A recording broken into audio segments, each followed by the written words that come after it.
하나님이 주시는 귀한 은혜로 적셔지는 귀한 시간이 되기를 주의 이름으로 축원합니다. 이런 책이 있습니다. 화성에서 온 남자, 금성에서 온 여자. 우리 우주만물 중에 그 별들이 있잖아요. 금성 아시잖아요. 화성 아시잖아요.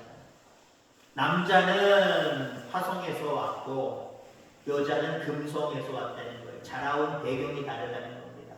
이 내용의 모습은 뭐냐면은 이렇게 남녀는 각자 개인은 다 다르다는 거예요. 다르기 때문에 다른 것을 인정할 때 그 인간관계가 원활해질 수 있다라고 하는 거죠. 남자, 여자 부부를 생각해 보지요. 당신은 왜 그래? 당신은 왜 그래? 왜 분주하게 싸웁니까? 자란 환경이 달라서 그래요. 당신 이거 왜 안 치워? 뭘 치워? 내버려두면 되지. 어떤 사람은 치우기를 바라고 어떤 사람은 안 치우기를 바라고 상관없다는 거죠. 왜 그러죠? 자란 환경이 달라서 그래요. 어떤 집에서는 귀하게 야 어디 두면 안 돼. 청소해 깨끗이 정리해놔. 그런 집에서 자라는 사람일 수 있고 어떤 사람은 그 한꺼번에 치면 되고 거기 있어도 어차피 쓰고 또 거기다 넣을 건데 뭘 또 다른 데다 쳐가지고 보이지도 않고 막상 필요할 때 어디 있는지 찾고 그러나 내버려두면 되지. 그렇게 어렸을 때부터 자라오는 거예요. 이걸 서로 강조하면 어떻게 됩니까? 둘이 싸우는 거예요. 이 물건 왜 여기 있어? 어때? 하고 서로 싸우는 거예요. 근데 여러분들 그 가정이 평화로우려면 남자가 자라온 환경이 그러니까 그런가 보다. 여자가 자라온 환경이 그러면 그런가 보다. 오늘 제목의 말씀이 용납의 축복입니다. 용납이 뭡니까? 있는 그대로 너그러이 받아들인다라고 하는 게 용납이거든요. 그건 그 사람을 받아들이는 거예요. 그러면 남녀 간에 싸움이 없고 개인과 개인 간에도 싸움이 없는 거예요. 근데 나는 이렇게 생각하는데 쟤는 왜 저렇게 생각할까? 반대요! 하고서 튀겨 의견 가지고 싸우는 거예요. 저 사람은 저런 생각을 가질 수도 있겠구나. 저 사람은 저래서 저런 또 다른 의견을 가질 수가 있겠구나. 서로 용납하는 모습이 있으면 그 단체는, 그 공동체는 평화로워질 수밖에 없다라는 겁니다. 교회라는 공동체도 마찬가지입니다. 하나님 세계 안에 복음의 세계도 마찬가지입니다. 용납이 있을 때 대화가 통하는 거고요. 용납이 있을 때 더 굳건하게 그 공동체가 세워져 감을 기억하게 되기를 주의 이름으로 축원합니다. 서로 같은 문제를 다른 시각, 다른 관점에서 보고 있음을 서로 인정할 수 있어야 됩니다. 저 사람은 그렇게 생각할 수 있겠다. 나는 이렇게 생각하지만 저 사람은 저렇게 생각할 수도 있겠다. 그걸 틀리다라고 얘기하는 순간부터 싸우는 거예요. 내 얘기도 맞지만 저 사람 얘기도 맞지 뭐. 개미가 코끼리를 봤습니다. 야, 너 엄청나게 큰 짐승 봤어? 그걸 코끼리라고 그러는데 어떻게 생겼는데? 서로 본 개미들이 얘기를 합니다. 뭐 이상한 쥐다란데 앞에 나와 있어 라고 얘기하고 있고요. 어떤 사람은요, 야, 나는 봤는데 뭐 쥐 같은 게 옆에 엄청나게 크게 있던데? 그렇게 생겼던데? 어떻게 본 겁니까 여러분들? 한 개미는 정면에서 바라보는 거고 한 개미는 옆쪽에서 바라보는 겁니다. 근데 이 개미들 둘이 싸울 수 있어요 없어요? 충분히 싸울 수 있습니다. 야, 무슨 코끼리가 그렇게 생겼어. 코끼리는 코가 길어서 앞으로 뭐가 쭉 길쭉하게 호수처럼 나오는 있는 게 코끼리야. 무슨 옆에 쥐가 이렇게 크게 있어. 말도 안 되는 소리 하고 있어. 아니야, 코끼리는 쥐가 옆에서 보니까 쥐가 이렇게 생겼어. 엄청 커. 보자기 같아. 둘이 싸울 수 있는 겁니다. 근데 저 개미는 어디서 봤지? 나는 정면에서 본 것 같은데 쟤는 다른 데서 본 것 같구나. 옆에서 보면 그럴 수도 있겠다. 다른 곳에서 보면 그럴 수 있겠다. 서로 용납하면요 그 두 개미들은 싸울 필요가 없는 거예요. 그래서 서로 받아들일 때 어때요? 나는 옆에서는 못 봤지만 코끼리는 내가 본 쪽에서 보면 코가 이렇게 생겨서 앞에만 그렇게 보이니까 코가 긴 것처럼 호수처럼 생긴 것만 보이는데 저 개미 얘기 들어보니까 옆에서 보면 다른 쪽에서 보면 귀도 크구나. 그러니까 종합적으로 어떻게 되는 거예요? 유익이 되는 거잖아요. 종합적으로. 나는 못 봤지만 다른 사람의 의견을 받아들이고 용납할 때에 내 지식이 커지는 겁니다. 자, 계속해서 축복에 대한 이야기를 합니다만은 용납함의 축복에 대한 말씀을 오늘 가지고자 합니다. 오늘날 그리스도인들에게 많은 덕목이 필요하지요. 믿음도 필요하고 사랑도 필요하고 소망도 필요합니다. 많은 것들이 필요합니다. 그 중에 오늘 저는 여러분에게 무슨 말씀을 드리려고 하냐면 그리스도인들에게는요 용납함이 무엇보다도 필요하다라고 합니다. 너그럽게 받아들이는 것 이게 참 중요하다라고 이야기할 수 있습니다. 용납하면 다른 말로 표현하면요 용서입니다. 용서. 우리 표현은 이렇습니다만 교단 표현은 어떻습니까? 용서, 사랑의 시작입니다. 이거거든요. 용납이나 용서는 거의 같은 말이에요. 예수 그리스도께서 우리의 죄를 사해 주셨기 때문에 용납해 주셨기 때문에 우리는 구원의 길을 걸을 수 있는 거예요. 오늘 용납함의 축복이 무엇인지 크게 두 가지만 살펴보려고 합니다.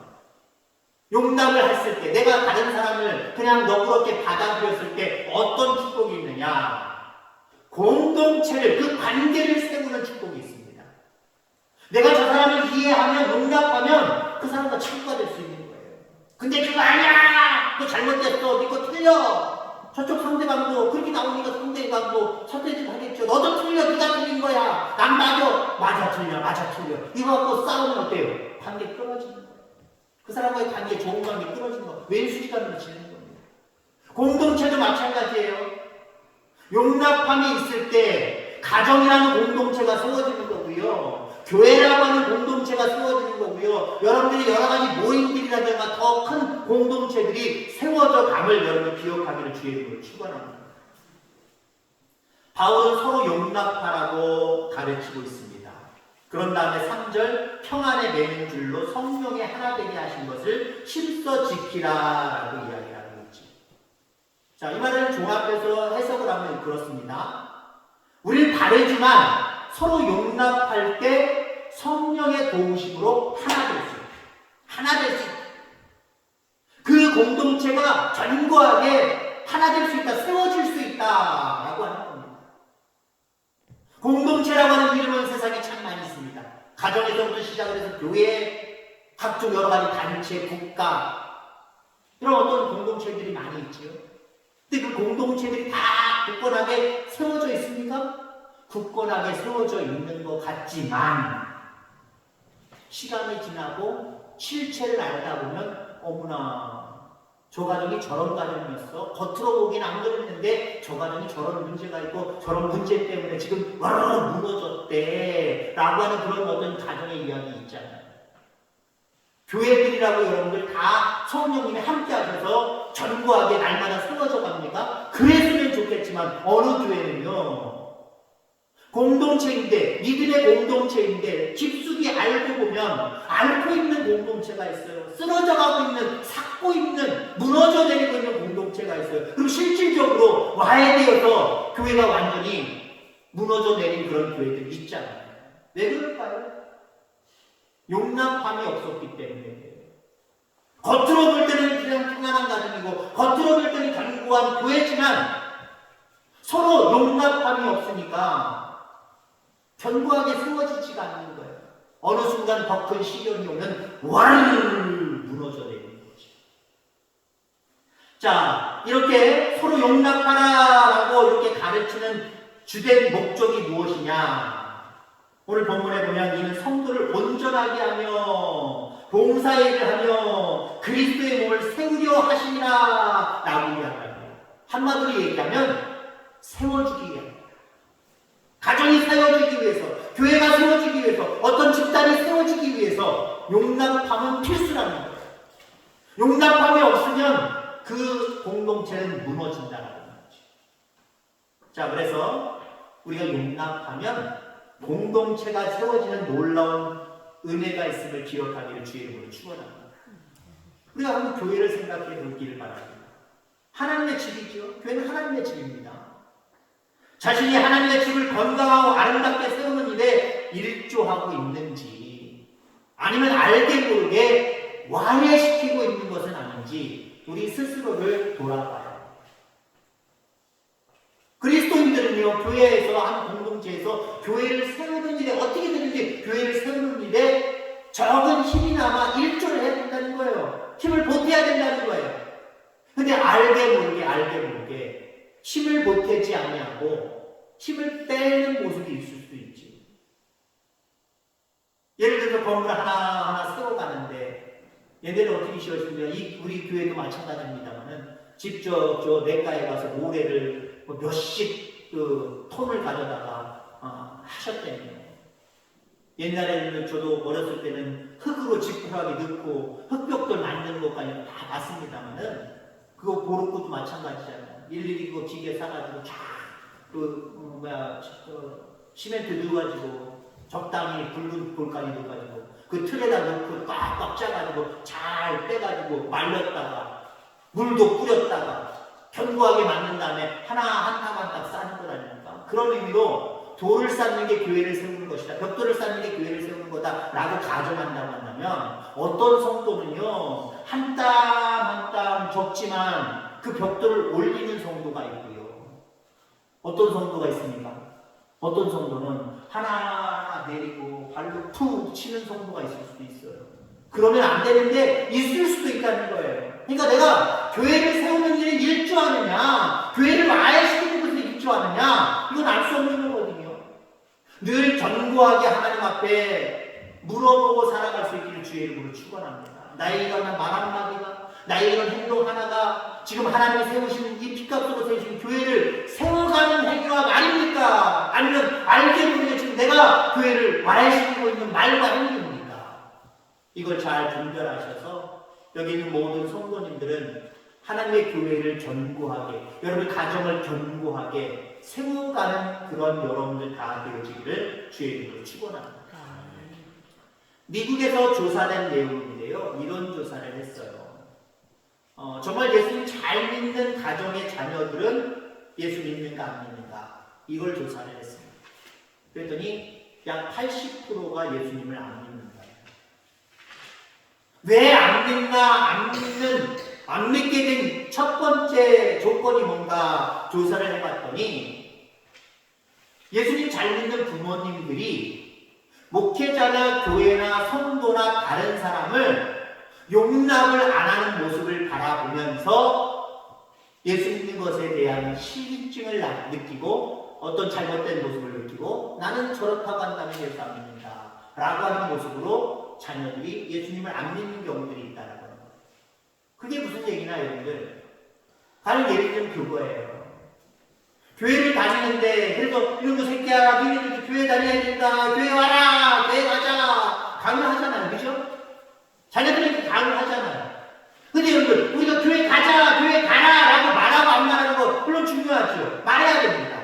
근데 여러분들 우리가 일상적으로 어떻습니까? 일상적으로 아이들이 듣고 있음에도 불구하고 교회 갔다 와서 아니면 신앙생활하고 와서 혹시 다른 사람이 있든지 나 혼자 있든지 부부끼리 있든지 아니면 내 집에 누가 마시고 와서 같이 있든지 그랬을 때 여러분들 우리가 용납하지 못하는 말들 꺼낼 때가 있어요. 아이고 이 목사님 왜 그런지 모르겠어. 아이 답답해 죽겠어. 아이고 목사님에 대한 잘못된 이야기야. 우리 장로님들은 왜 그렇게 결정했는지 모르겠어. 아이고 답답해 죽겠어. 아유 우리 교회 성도들은, 우리 교회 집사는, 우리 교회 권사는, 누구누구 권사는 왜 이러는지 모르겠어. 아유 신경질 나. 그 얘기를 아이들이 듣고 있었다는 거예요. 용납하지 못하는 이야기를 듣고 있었다는 거예요. 용납하지 못하는 이야기. 제가 예전에도 한번 말씀드린 적이 있는 기억이 납니다만은 어떤 어머니가 자기 자녀가 있어요. 교회 가자, 교회 가자, 교회 가자. 교회를 안 가요. 잘 안 가요. 어쩌다가 가요. 근데 이 엄마는 늘 새벽에 나가서 기도를 하는데 이 아들이 예수 믿게 하여 주옵소서. 갔다 와서도 자는지 안 자는지 상관없이 새벽에 갔다 오면은 늘 하나님 예수 믿게 하여 주옵소서. 예수님 보호해 주옵소서, 인도해 주옵소서. 자식을 위해서 앞에다가 뚫고 머리에다가 손을 기도합니다.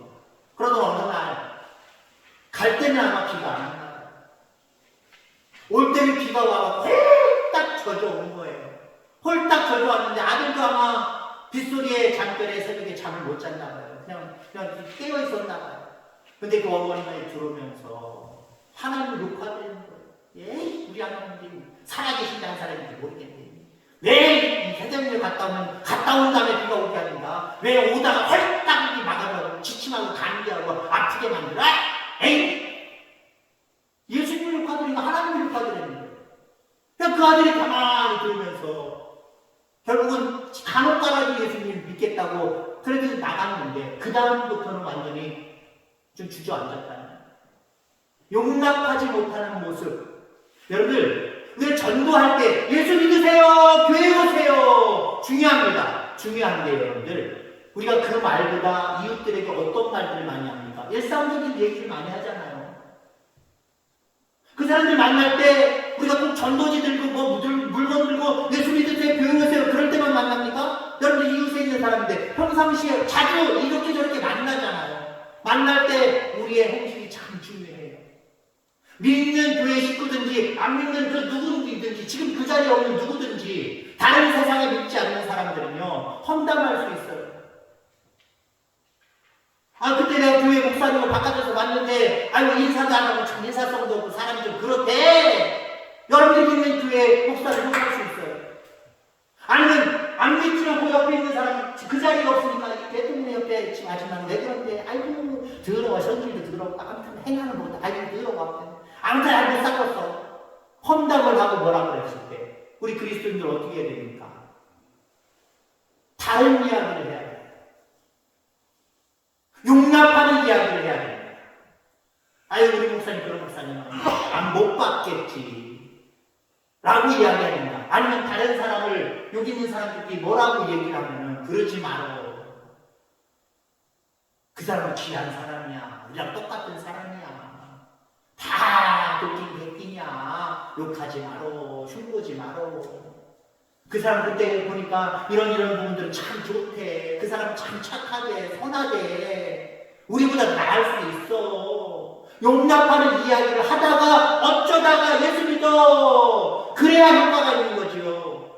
예수 믿는다고 하면서 세상 사람들 만나면서 만날 때마다 이 사람 헐뜯고 저 사람 헐뜯고 용납하지 못하는 마음과 말을 가지고 살아가면 나중에 와서 예수 믿어. 그러면 자식도 그 모습 보고 안 나오는데 세상 사람들은 그런 모습을 보면서 나도 교회 가야지, 나도 구원받아야지 생각할까요?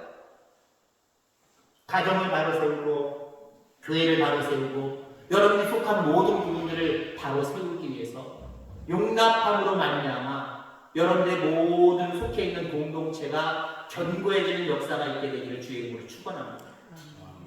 자, 그럼 용납하면 어떠한 축복이 있느냐? 온전하게 됩니다. 온전하게 됩니다. 오늘 본문에 우리가 서로를 용납할 때 온전해진다라고 말하고 있고요. 구체적으로 어떻게 온전해지느냐? 그리스도의 장성한 분량에 이르기까지 우리가 신앙적으로 성장한다라고 말하고 있습니다. 그 다음에 그때 우리는 더 이상 유치한 영적 어린아이를 면할 수 있다. 영적으로 어른이 될 수 있다라고 이렇게 이야기합니다. 이게 온전해지는 모습이거든요. 자, 한 성경학자는 이렇게 이야기를 합니다.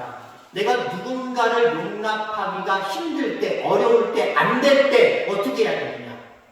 예수님이 나를 용납해 주신 모습을 한번 생각해요.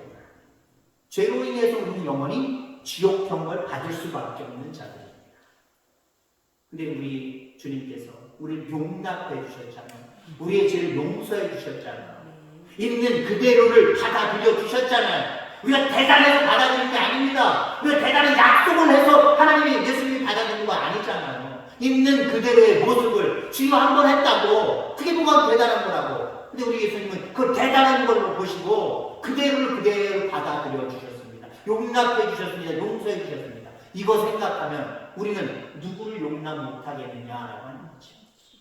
우리가 누군가를 용납하지 못할 때 지금의 내가 이를 때까지 용납하시고 이끌어주신 예수님의 그 은혜와 사랑을 한번 되새김질을 할 수 있게 되기를 주의 이름으로 축원합니다. 그러면 어떻게 우리 용납해 주시는 예수님의 성품을 닮아갈 수 있겠는가라고 하는 부분으로 결론을 맺고자 합니다. 2절 말씀에 모든 겸손과 온유로 하고 오래 참음으로 사랑 가운데서 서로 용납하고 라고 이야기합니다. 여기 겸손, 온유, 오래 참음 이 부분을 얘기를 하고 있습니다. 자, 예수님의 성품에 도달할 수 있는 순차적인 덕목이에요. 순차적인 덕목. 우리가 용납하려면 바로 용납이 되는 게 아니에요. 순차적으로 겸손해야 되고 온유해야 되고 오래 참을 줄 알아야 용납이 가능한 거예요.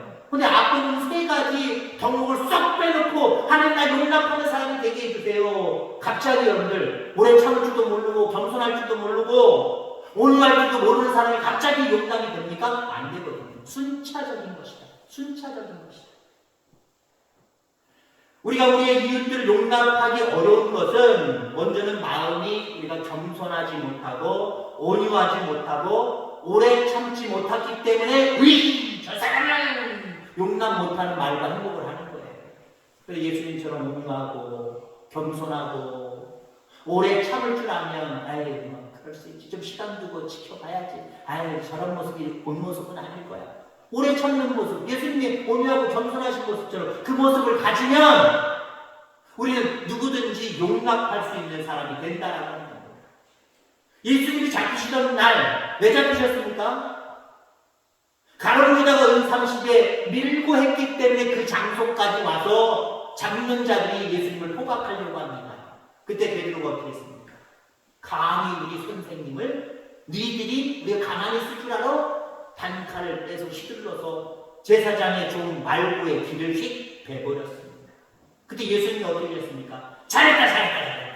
너 같은 제자가 있든지 자치 라고 칭찬하셨습니까? 오히려 그 떨어진 귀를 들어서 다시 붙여주시고 치유해 주시면서 베드로에게 이렇게 말씀하십니다. 이것까지 참아라. 이것까지 참으라는 거예요. 예수님을 위해서 휘둘렀는데 그것까지 참으라는 거예요. 그것까지 용납하라라고 이렇게 얘기하셨습니다. 많은 경우 주님은 우리가 진실로 주님의 인격을 닮아가도록 어려운 상황 가운데 우리를 처하게 하시는 줄 분명히 믿습니다. 그래서 그 상황들을 통해서 얼마나 우리가 온유하고 얼마나 우리가 겸손하고 얼마나 오래 참는지를 우리를 훈련시키시는 거예요. 왜? 앞부분으로 돌아가면 우리를 세우시기 위해서. 하나님의 자녀로, 하나님의 가정으로, 하나님의 교회로 세워가시기 위해서 이렇게 허락하신다라는 겁니다. 자, 우리 모두 서로 용납하는 귀한 마음을 배울 수 있게 되기를 간절히 소망합니다. 그래서 온전한 사람이 되어서 가정을 잘 세워가고 교회를 잘 세워가는 복된 성도들 다 되어지기를 주의 이름으로 축원합니다. 하나님 아버지 감사합니다.